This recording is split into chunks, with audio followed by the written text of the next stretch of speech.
This is crazy. The time North Korea and Romania were best friends. When you think of two countries having a History. bromance, who do you usually think of? Maybe Hungary and uh, Poland getting a little bit frisky, or maybe the thing going on between Turkey and Azerbaijan. But did you know that there used to exist one of the most bizarre country bromances between two of the world's most memeable countries? I'm talking about none other than Romania and North Korea. The Cold War made for some unusual bedfellows, and one of the most peculiar yet little known friendships between comrades was that between Nicolae Ceausescu's communist dystopian Romania and Kim Il-sung's totalitarian dictatorship of North Korea. Ceausescu's rampant censorship, harsh oppression of his people, his dystopian urban architecture, and perhaps most famously of all, the dear leader's flamboyant and lavish personality cult have often drawn comparisons of the worst excesses of North Korea. But what if I were to tell you these similarities weren't by accident and were instead by design, and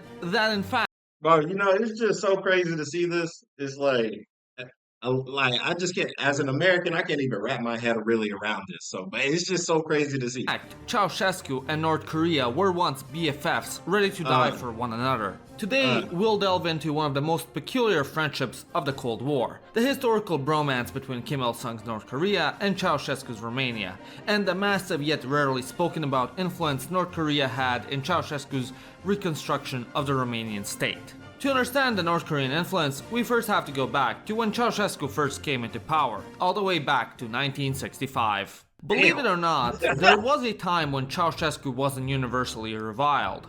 When he first came to power in 1965, he promised to be a serious reformer and constantly emphasized the importance of Romanian state sovereignty and independence from the Soviet Union. And considering what happened to other countries when they tried to do just that and tried to distance themselves from the Soviet Union, this took some serious stones. Ceausescu even publicly criticized and refused to participate with the other Warsaw Pact countries in the 1968 Soviet invasion of Czechoslovakia. And in his early days in office, he also eased press censorship somewhat.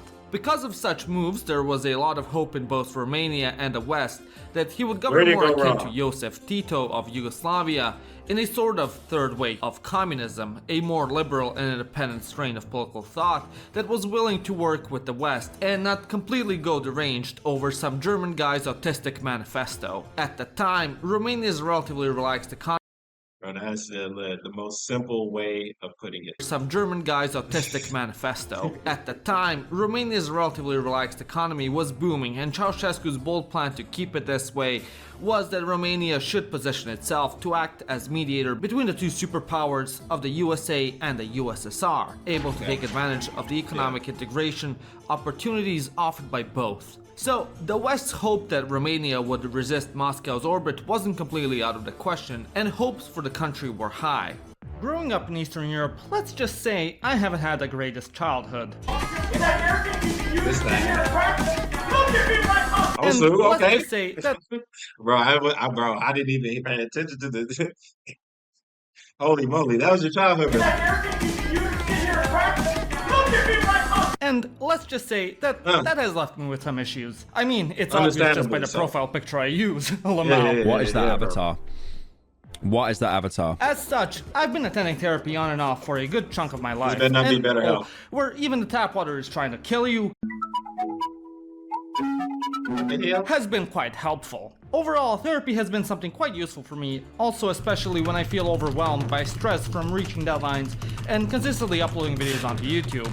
And that's why I can recommend BetterHelp, the sponsor. No. I'm familiar with their history. No, thank you. I don't even care if they've been reformed. They got rid of all the people that were causing issues. I know that history. I'm good. However, in 19... And normally, I'll watch the ads. Normally, but BetterHelp, that's one of them I do not watch. No. Raid Shadow Legends too. I don't watch that shit either. 1966, a fresh-faced Ceausescu met Kim Il-sung, the leader of North Korea, at a Comic-Con summit. No, not the Comic-Con with nerds dressed in spandex and overpriced figurines, but the Council for Mutual Economic Assistance, the Soviet Union's Eastern Bloc and socialist state response to Western Europe's Marshall Plan. How well the two leaders hit it off then, we don't know, but 5 years later in 1971, Ceausescu embarked on a tour of Romania's communist allies in East Asia, including China, Mongolia, North Vietnam, and North Korea. This meeting between the two leaders, however, would be far different than the one from 5 years before. At that time, Ceausescu had quite a good relationship with the West, and so Kim really wanted to get on his good side in the hopes that Ceausescu could facilitate a working relationship between North Korea and the USA. So Kim went all out, spending approximately a year preparing for Ceausescu's visit. Wow. Instead of working in the fields or factories, more or less the entire population of the capital, Pyongyang, rehearsed day and night for a full year for shows for Ceausescu's stay. Upon landing in Pyongyang, Ceausescu was greeted with the entire population of the North Korean capital putting on a massive, intricate performance of Bro, this is absolutely insane to see. Like, to be in control of this many people's lives, bro, is insane. dancing in matching outfits while singing songs or reciting poetry written specifically for his visit. These crowds could be performing on the sides of the road while his motorcade would pass by, or in front of him at massive rallies in public squares putting on jobs. Bro, like, it's so insane, right? So it's like, I am familiar with having to be one of these people to be in some type of grand whatever, because somebody's getting promoted or somebody's leaving or somebody's doing something special, right? I know how long it takes to do that. Like waking up at 4 a.m., rehearse, rehearse, rehearse, rehearse so many damn times. And they were able to do that with this many people, and it went off perfectly. Wow. Wow. Jaw-dropping complicated displays, Wow. or what Yeah, I can only call 100%. synchronized sign dancing, or more Bro. personal performances at the constant lavish banquets and feasts. Kim Il-sung spared no expense in showing Ceausescu the ultimate communist dystopian hospitality. The entire capital of Pyongyang had been decorated with bright, colorful, and elaborate decorations and billboards celebrating the wonderful future guaranteed by a Bro, strong look at this choreography. and billboards celebrating the wonderful future guaranteed by a Like, strong and beautiful friendship bound by the communist ideals between North Korea and Romania. Ceausescu never had to go 1 second of his day in the paradise of Pyongyang without either seeing or hearing effusive celebrations, cheering, dancing, or chanting in his honor. There even was a special song written just for his visit. no wonder why this guy fell in love with North Korea, bro. Do you see all this? And this is just for him. Oh man, the ego boost had to be, bro, bro, bro.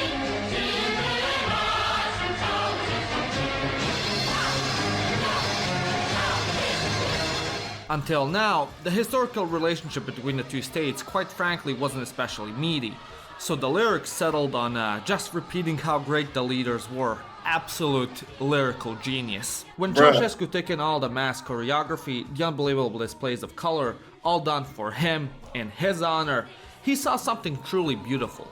The Yeah, I power bet of a he did. leader to absolutely control and mobilize the Yeah. population as a tool to Yeah. instill national pride at the snap Yeah. of his fingers. Yeah. He couldn't get enough of the non-stop, exuberant public adulation, the effusive and non-stop praise of his leadership, and the adoring public who would burst into tears of sheer joy at the sight of him. He took in how the North Korean people so adored their dear leader, and how Kim Il-sung was inseparable from the state of North Korea, and vice versa. He was the state personified. Kim wasn't just a politician or a mere leader of North He Korea. is He was North the Korea. North Korean people's father, Yes, mother, yes, family, yes, and yes, uncle that knew to yes. get a wee bit too close. Kim was the What? people's Oh, let me family read and that. uncle that knew to get a wee bit Hillsborough to have had children with women who he was not married to. Oh well, yeah, yeah, too close. bro. Like he makes the whole country do whatever he wants instantly. Like, yeah, of course. Kim was the people's god in a Mhm. slightly obese form.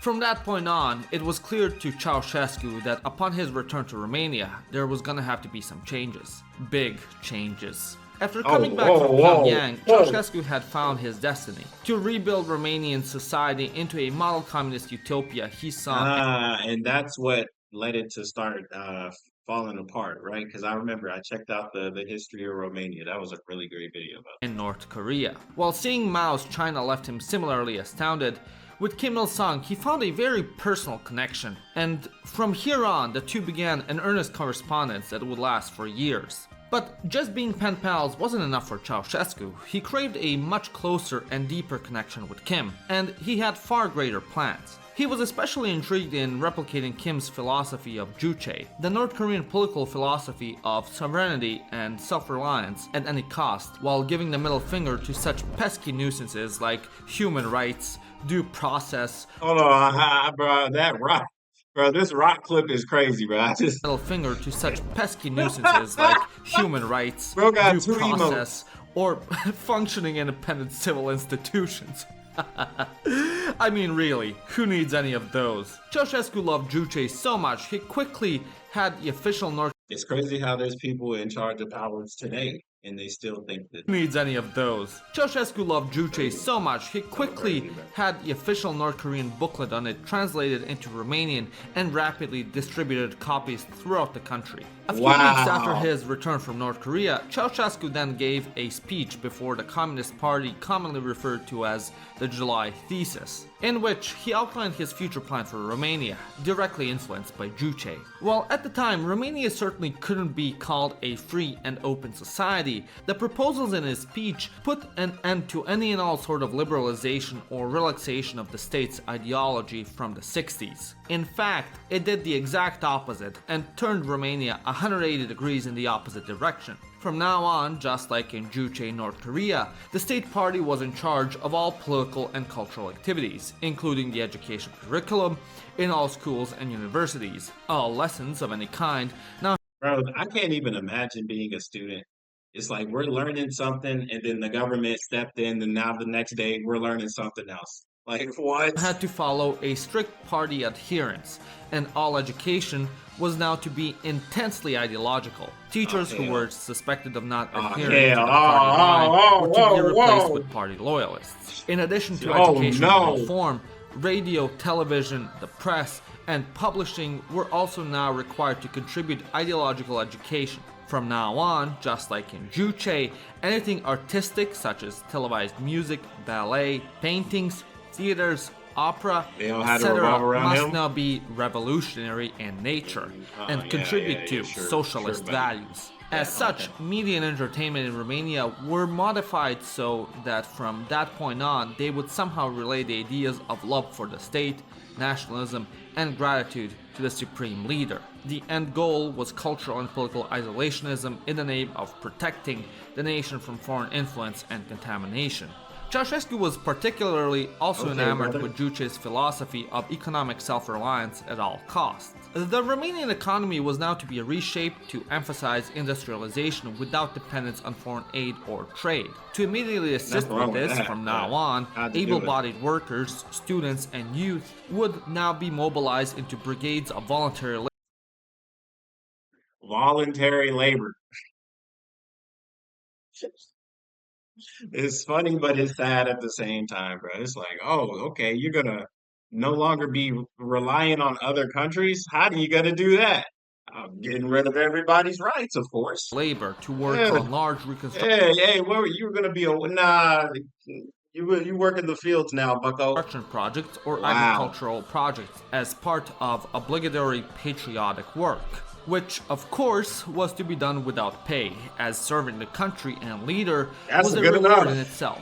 So Rishi Sunak, if you're watching, take notes. The change Ceausescu was most excited to implement, however, was replicating Kim Il-sung's cult of personality for himself and his wife. And throughout the 70s and 80s, Ceausescu was busy cultivating a relentlessly adoring cult of personality. He took great pains to replicate what he saw in North Korea as closely as possible and directly copied many aspects, such as children as early as possible would learn and sing songs that praised the leader and the party. The leader was to be considered infallible, and as such, any criticism of the leader was impossible and would be punished harshly, with informers and secret police disappearing people who would challenge this policy. The state media would also relentlessly broadcast that the leader was a genius from humble backgrounds who worked his way to the top through his superhuman efforts to become the most important hero in their nation's history. His genius literary contributions to communist political thought were often published at regular intervals multiple times a year, and these collected thoughts were the basis for the country's greatness. In addition to Nicolae and Elena Ceausescu writing dozens of their own works each year, many volumes of praise to them were published annually. The public press was mandated to describe them with such words as geniuses, miracles, morning stars, saviors, sons, secular gods. Okay, we get it. Jeez. Titans, or even demigods, all extremely humble indeed. 100%, bro.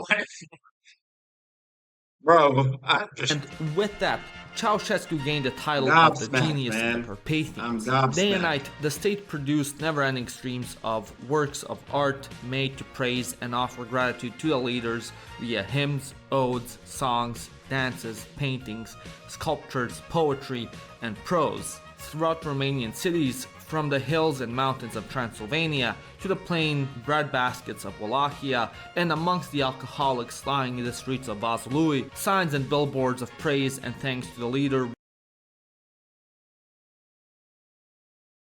What the hell is going to the on? plain breadbaskets Where of is this Wallachia, at? and amongst the alcoholics lying in the streets of Vaslui.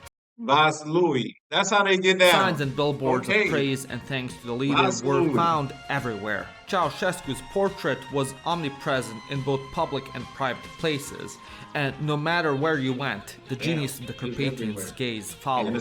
Similarly to North Korea, Romania too constructed entire fake villages or fully stocked stores for foreign visitors, or just the leaders themselves' visits, where the residents were actors who praised the dear leader for blessing them with such great and bountiful lives, while actual stores were not so great. Wherever the leader went, the people had to show their adoration and affection by cheering, shouting, and crying with joy, preferably with large colorful signs or posters declaring their love for the dear leader and their genius benevolent policies, such as outlawing typewriters, taxing those empty egg carton women who couldn't conceive a child, and putting the people on a diet lowering their calories by 15% to save up money to pay off the international debt. Parades and our massive public spectacles were also routine, and they would have to be rehearsed months in advance, thus pulling chunks of the population for months at a time to rehearse intricate choreography set to music, instead of, doing their studies or working to earn their salary or produce actual products that would help out the rapidly declining Oh, who needs that, man? We gotta have everybody dancing in the streets. Country. Not that the products were of great quality either way, What but is that? it's the principle that counts. Another one of Ceausescu's big dreams was to construct his own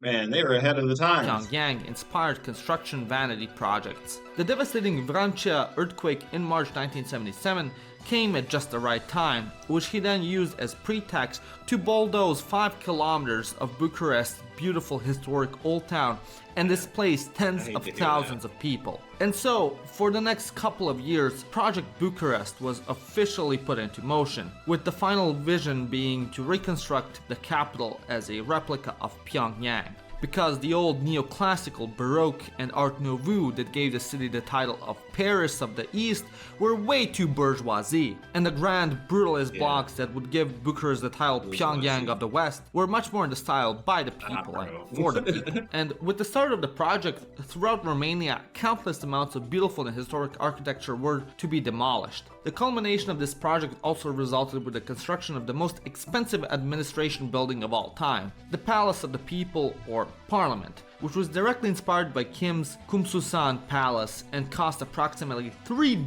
billion euros. Bro named it Palace of the Sun. Inspired by Kim's KhunShawn Wow. palace and cost approximately 3 billion euros Damn. to build. Ultimately, Ceausescu worked hard to model his reign off the Kims in North Korea, with the ultimate goal that he was the state, that there was no Romania without Ceausescu and no Ceausescu without Romania. Because nothing screams classless, stateless society like acting as a 17th century French king. And for quite some time, he seemed to be succeeding at his mission. Throughout the 70s and 80s, the correspondence between the two leaders kept growing, with Kim noting approvingly the changes being made to Romanian society. The few letters we've been able to obtain that were sent between the two dictators show warm sentiments between comrades, with each constantly congratulating the other on meeting such socialist milestones, such as increasing steel production or increasing the percentage of the party compromising workers and peasants, similarly to two nerds playing Victoria 3. Ceausescu so adored his time in North Korea that he was able to revisit again in 1978, 1982, and 1988. Each time he was greeted with a welcome worthy of a king that consisted of more song, dance, and choreographed performances. Even when Ceausescu wasn't visiting Pyongyang personally, he'd sent party officials in his place. And the relationship even became close enough that while we don't know exactly what they were saying to each other, we do know that their militaries trusted each other enough to share secrets and cooperate. Memos. That's raps, bro. They best friends. Like, bro, you can't just get countries to do that. And letters unearthed from this time period showed Ceausescu and Kim's insistence in the belief in the importance of their cooperation for the good of world peace. Because there's no force in the world that can stop two middle-sized impoverished dictatorships on separate parts of the globe. Nevertheless, Kim did his best to return some of the love, revisiting Romania personally in 1975 and in 1980. Ceausescu did the best to return the hospitality that had changed his life in 1971. Each time, there were exuberant and colorful displays of dancing, parades, and performances for Kim, attending by hundreds of thousands in the capital of Bucharest. Kim approved of the dramatic changes to Romanian society and marveled at the wonderful achievements obtained by the Romanian people under the leadership of Comrade Ceausescu in the struggle dedicated to building a multilaterally developed socialist society. Kim's visits weren't only to hang out. He was also there to mark the increasing medical, scientific, and military collaboration between the two throughout the 70s and 80s. Romanian universities even hosted North Korean exchange students who came via government exchanges and special scholarships to learn engineering, medicine, and the sciences, who would then return to North Korea to implement what they learned. The students would also come for cultural exchanges to learn about Romanian communism. Normally, Pyongyang did everything they could to prevent its citizens from being exposed to foreign influence. But this exchange in particular was allowed because Ceausescu's particular brand of socialist... He literally turned his country, he turned Romania into North Korea. So, like, yeah, it's fine for them to go. It's the same shit. Ideology had been so directly influenced by North Korean political thought. Yeah, we got North Korea at home that protect the honor of BTS and Jinbop with the onslaught of death threats for the mere meme of their favorite industry plant band have nothing on Ceausescu. My man was the original K-pop stan. Despite Ceausescu himself being pleased K-pop stan. Bro, rest in peace too, man. That's crazy that he dressed up like this stuff. Despite Ceausescu himself being pleased as a partridge at the development of his own personal dystopian communist fiefdom, shockingly enough, the Romanian people themselves didn't return the sentiment. Years of this Romanian juche of relentless economic self-reliance at the expense of the standard of living of its people had ground the economy into dust. After literally decades of the Ceausescus warping the state into their own personal vanity project and decades of oppression, censorship, deprivation, totalitarian rule, relentless forced nationalism, economic mismanagement, and literal starvation, the Romanian people finally had enough and rose up against their oppressor during the Romanian Revolution in 1989 and disposed the Ceausescu via execution live on television on Christmas Day. Wow, Merry Christmas.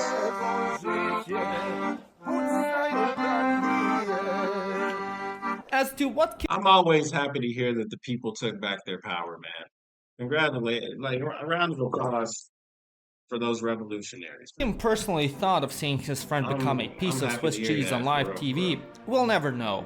Seeing as North Korea was and still remains the most secretive and isolated country in the world, that for some reason autists on the left like to hyperfixate on and chill for on Twitter. F you, I'm never calling it X Elon, and North Korea sucks. There's no conspiracy by the US, it's not some secret Wakanda. Touch some grass for the love of God.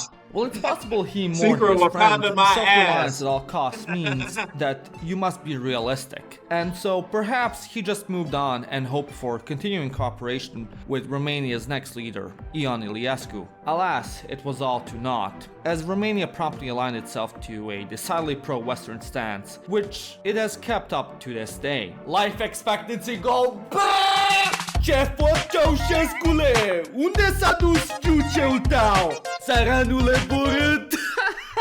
Nowadays, relations between the two are far from their previous closeness. Bilateral cooperation of any kind and diplomatic formalities remain limited to practically non-existent. While the North Korean embassy technically still exists in Bucharest, they ignored me when I emailed them to ask if they'd host my birthday party there. So, I'm not sure how active they really are.